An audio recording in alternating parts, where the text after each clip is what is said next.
all, welcome back to the Brighter Black Futures podcast.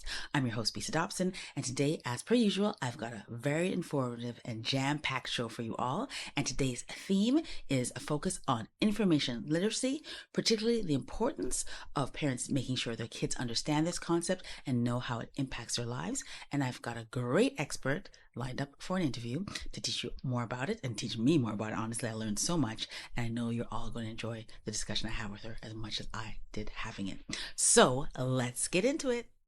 And now it's time for the upliftment segment of the podcast. And this is a segment where I share a quote that really resonates with me and I hope will resonate with all of you out there, and it ties into today's theme. And the quote I chose today is from the wonderful LeVar Burton. Those of you who know that name will know him from Star Trek or The Reading Rainbow. And as the face of The Reading Rainbow, you know he had to have a quote about literacy. And here's the one I chose.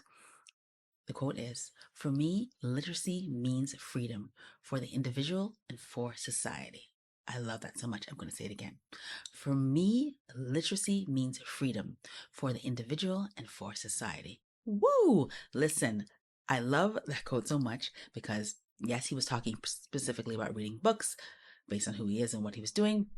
But it ties into the theme because information literacy is important to be adept and understand what that means and what you need to know about it so you can move through the world and get knowledge, great knowledge from all the sources we get, particularly the internet, where it comes at you in text format, auditory, or visual, and understand what is real and what is not real, and then apply the good stuff that can change your life to your life in a ways that uplift you, move you forward, and have you growing in ways that serve you well. And I think that quote speaks to the freedom that comes when you're able to do that for yourself. And that's why I love it. And that's why I think it ties into today's theme. And I hope it resonated with you too. And you got something from it. And now it's time for the next segment. And now it's time for the Black History Moment. And today I'm going to share some information about a great librarian, a great Black librarian. And let me tell you, there were so many. It was so hard to pick. I was searching for people all over the world, and I settled on this person because her contribution is so great. But trust me, there's so many people in historical and contemporary context who are doing great things as Black librarians. You have no idea. But I chose this person because of the degree of her impact and because it really resonated with me. And I hope you enjoy. Now, the person I want to tell you all about today is Regina Anderson Andrews. She was born in 1901 in Chicago to William Grant, a lawyer, and Margaret Simmons Anderson, an artist. Regina eventually grew up and went to Wilberforce University in 1919 and soon after became a librarian at the Carnegie Library. She ended up quitting school after a year and found work in the Chicago Public Library system. And eventually she enrolled in Columbia University's library program. Eventually, she settled in New York City in the Sugar Hill area and began working at the New York Public Library at the 135th Street branch. Now, when Regina was not hard at work at the library, she and her roommates, Ethel Ray and Luella Tucker, hosted salons for Harlem Renaissance artists. Regina went on to be the co-founder of the Harlem Experimental Theater, a Black theater production company that put on two of her plays, Climbing Jacob's Ladder and the Underground Railroad. And also, when she was at work, she was fighting the good fight against the New York Public Library's restrictions against the advancement of African American librarians. With the support of her boss, she eventually took on roles with greater responsibility, and in 1930, she became the supervising librarian at the 115th Street branch. This was such a big deal at the time that African American newspapers heralded her success, and she was one of 10 African American women celebrated at the World's Fair in New York in that same year. Later on in her career, Regina became involved with civic organizations, including the National Urban League and the National Council of Women in the United States, a multiracial organization that gave her a bigger platform. And with that position, she was able to talk to women all over the world about the importance of libraries. Regina died in 1993 at the age of 91, but her legacy lives on in all her great works. Hello, everyone. I'm here today with Tammy Kind. She is an information literacy professional and the founder of Global Literacy Solutions. Her company is all about helping people develop their information literacy skills, and I'm so glad to have her here today. Welcome to the show, Tammy. Good morning. Well, thank you, Bisa. Thank you for having me today. And I'm really excited to be here. So, first question, Tammy, could you please give us a clear and concise definition of exactly what information literacy is? Okay, so information literacy, as you can see, is a combination of two terms. And in education, or generally, literacy is someone's ability to read and to write. And information literacy, according to like many sources, is knowledge obtained from investigation, study, or instruction. So when you put the two together, information literacy is an individual's ability to first find information, to evaluate that information, to organize that information, and to use that information, and also in the end to communicate all to put all this together and to communicate this information. And we have, if you were to like source any type of definition for information literacy, the ALA, which is the American Libraries Association, they kind of set the basis for what libraries use. And as we know, libraries are an important source of information. So ALA is one of the places that you can find definitions of some of these terms. Okay, so it's the best source. And information literacy has been getting a lot of attention lately. Why do you think that is? Is it mainly because of the internet or timing? What do you think? Okay, so information literacy, I think, has garnered a lot of interest and focus, mainly because we're living in an information filled world. It's overwhelming. It's overwhelming for us as adults because I like to refer to us. It's not a term that I personally have coined, but in our field, it is regarded as digital immigrants and digital natives. So our students, our the children, they are all digital natives. This is what they know. So they're infused with the information from everywhere. And for us as adults, we're the immigrants. We're here. We have to. It's coming at us. We have to learn how to use it, how to select it most importantly. And I think that's where the problem comes from. And that's where there's become a need for information literacy to be a focus. Okay, I love that. I've never heard the terms digital Digital native. natives and digital immigrants. So glad I asked that question because I had brand new. So, what drew you to this kind of work? Why is information literacy really interesting and something you're passionate about? Okay, so first of all, I'm a library professional. So, I work at a library. I have worked in education for many years. And for me, it's so important to teach students how to function in society. So critical thinking skills for me is a big thing because again, there's a lot of information. Kids have lots of tools, lots of gadgets, lots of everything. It's way more than we've ever had. And for me, my passion really came during the pandemic when, if you know, there's like so much information going around. Some of it is fake, some of it is true. And being able to like filter that information, it's very, very important. I mean, I was online throughout the pandemic, and you can see people whom you expect to know better, people, with degrees and everything, sharing things that's really misinformation, sharing things that were not factual. And it's just very hard for some people to navigate and understand the information that they're getting because again some people don't even realize that version that they got, there's probably like 100 other versions of it. Everybody thinks that whatever they get, and I think that's the mother of forwards, that everybody thinks that they're the first to get a forward. So sometimes you might find that you might get the same forward like 20 times in a month or in a space of time because everyone thinks they're the first to get it. And it's new information. It's probably not. It's probably not true. And a lot of skills are required to evaluate and to ensure that whatever information we're sharing is correct. Yeah. So everybody needs these skills from babies all the Oh way my up. gosh, yes. and it's easy to make missteps, of course. Oh, yes. Why is the concept of information literacy important? I think you already answered that in part. And at what age should parents start to introduce the idea to their children? Okay. So I'll go back to referring to our children as digital natives. And this is all they know. You can try to take the iPad, you can try to do all of this, but this is their world. That's all they know. They this is where they get everything from.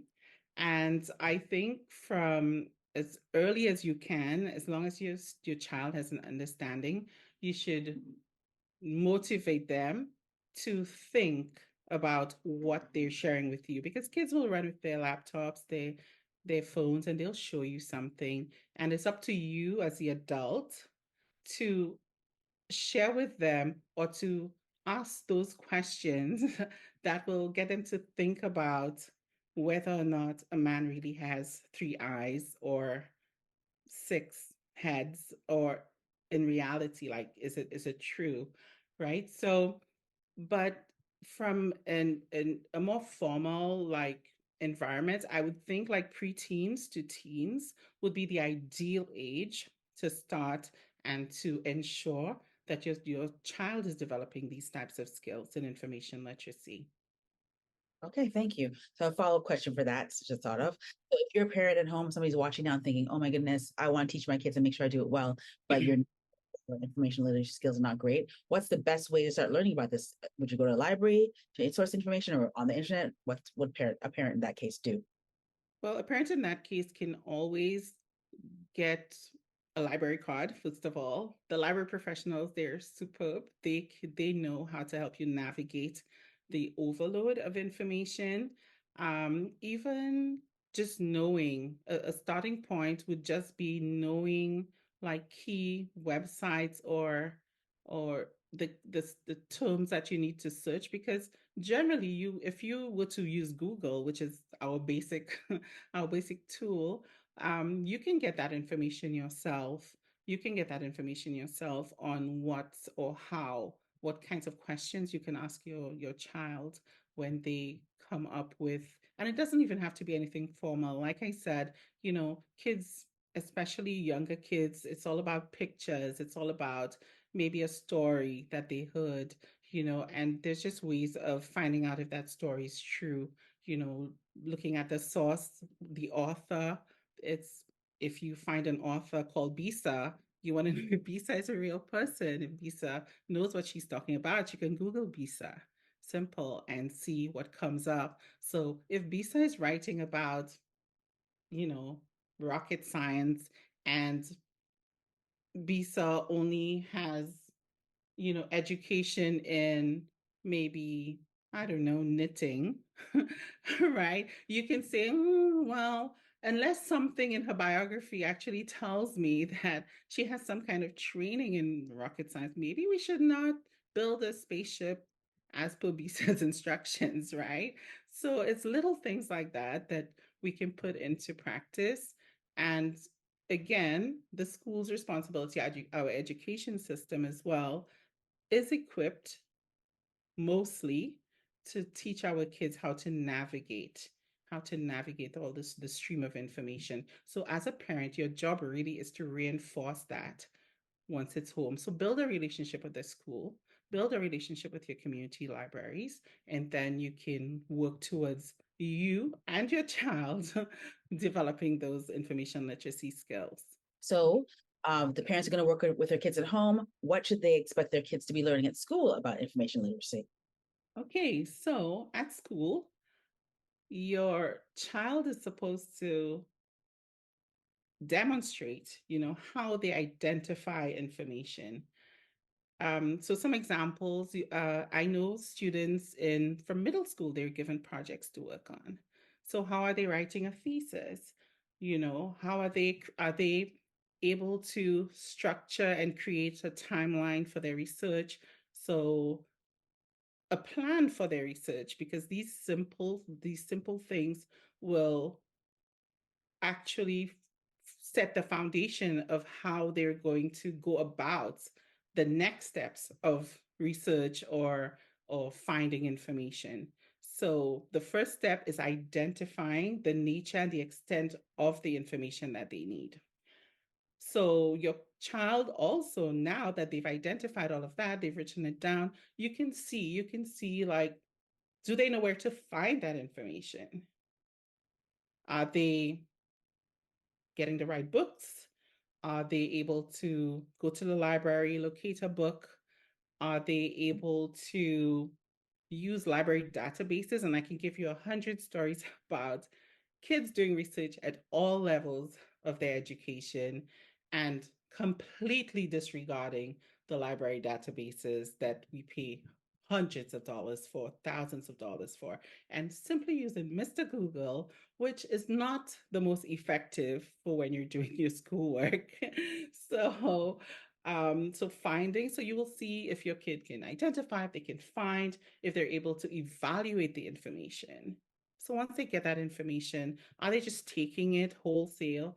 Are they taking this information and, probably getting other sources for that information, other perspectives on that information? And it could be simple things, because research doesn't have to be, something that you're doing for a doctorate. It can be the simplest topic.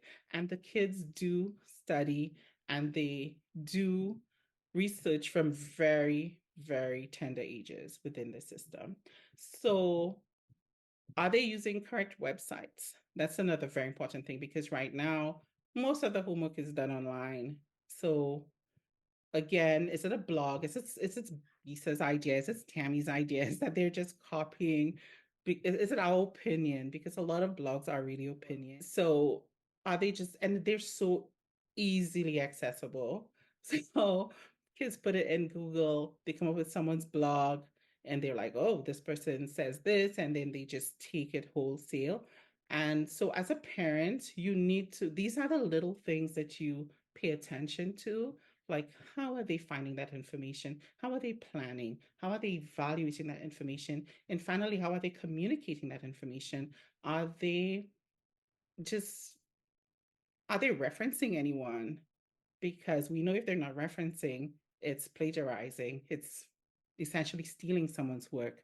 And, I have a 16-year-old who is in grade 11, and I have to tell her, I have to ask these questions sometimes, like, do they teach you guys how to, like, are you guys just copying stuff from, a paper? Like, are you guys just presenting this? Are you just taking pictures? And pictures are a big thing as well. Are we just taking pictures of the internet, just crop it, put it in our PowerPoints? Like, all of these things, how are they communicating these their information once they find it to us? So these are the things that parents can pay attention to. And, like for me, I can go to the school and say, listen, I noticed my daughter and her friends, they're working in this, they were working on this project, but they had no clue, like, that they needed to cite anything, or they needed, a lot of emphasis is not placed on citations at that age. And I think, like, it's very important, because imagine you never cite anything from like middle school, high school, and all of a sudden you get into college and they're telling you about APA and MLA, and that's where all the confusion starts. Yes, and I have a number of friends who work at the PhD level. Professors, and essays at the university are interesting, shall we say, so for Yeah. those reasons anymore. So yeah. I know. It's really, and also a lot of people still don't understand why they need to cite information. A lot of people don't understand. Or some people just think like, okay, I can just say Bisa said that or Tammy said that. But there's so much more. And that's a whole other topic. Citations go into formatting, the importance of formatting once you find the While information. preparing for this interview, I came across a few other terms like digital literacy, media literacy, and ICT literacy. I think they're all related to information literacy, of course. Could you explain how they're connected or how they're different from this as well? Thank you. Okay, so again, you see the keyword there, literacy. So everybody kind of attaches something to there. And I think what has happened is, like, personally, I regard information literacy as like the umbrella term, because it really encompasses every type of literacy. Digital literacy is more specific in terms of how you use digital tools. So, how do you use PowerPoint? How do you use Powtoons? How do you use, any of these tools that help you help you communicate and share information. So ICT is being able to use digital technology and networks to solve communication problems. So I think um, it's more hardware, software based, you know, um, being able to utilize computers, your computer skills as well. Media literacy is media related. So it concentrates on how you understand and create media, how the media influences society. It's so you can zone in on whether it's the newspaper as a media.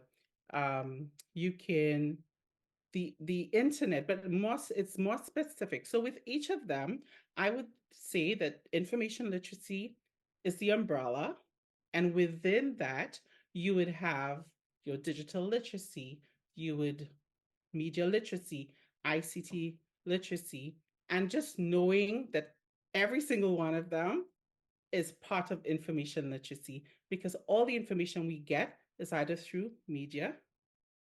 It's you have to have the digital literacy skills. You have to have ICT skills, whether it's just basic computer skills, knowing how to type, knowing what the keys are.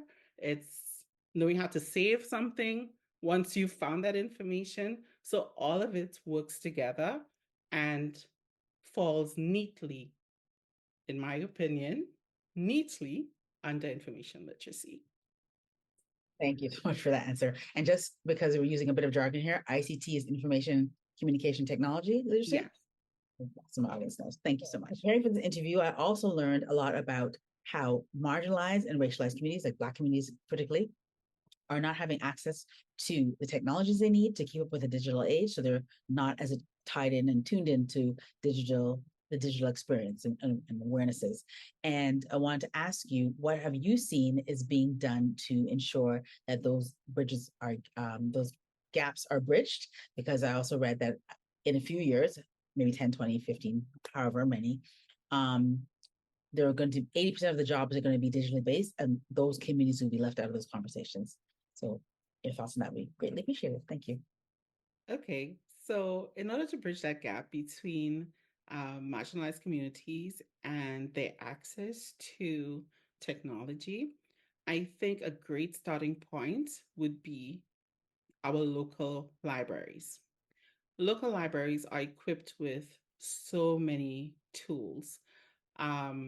There's media rooms that a kid who's interested in production can book and go in there and record a song, a spoken word, whatever. There's they're given access to computers. So if you don't have a computer at home, um, bookable or there's like bookable spaces that you can use in the libraries and use the technology. And what I've found with community libraries is that there's just a lot of training. You can make suggestions, and there's always someone to help you, to help you navigate, because that's one of the components of working in a library. You have to be able to utilize technology yourself and to be able to guide the patrons and to help the patrons. And I think, especially in marginalized communities, I don't think I've actually been in one that doesn't have a library because libraries are not just for studying, they're also, a place where people congregate. It's supposed to be a safe space. So I think that the first point, the first place we can start is utilizing our library to develop those skills that our children need. All right. Thank you so much for being here today again. And we touched on many things over the course of the interview, but is there anything that I didn't ask that you really think my audience should know or people should know about information literacy at all? I know that people believe that, information is mostly just what you get in books.